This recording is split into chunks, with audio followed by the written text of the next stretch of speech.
در روزگار بی عشق من منتهای عشق. بر چهره‌ام نظر کن، درد آشنای عشقم. در خود شکستم من، از خود گسستم من.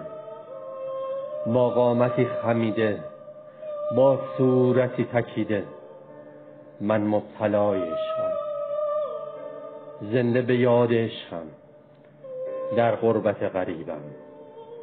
بر جاده های متروک من جای پای عشقم. در بحر پر تلاطم پروا مکن ز طوفان. کشتی شکستگان را من ناخدای عشقم. آه ای عزیز دیرین، ای دور دلپذیرم. در غیبت ترانه آواز عاشقانه نام مرا صدا کن، من خود صدای عشقم.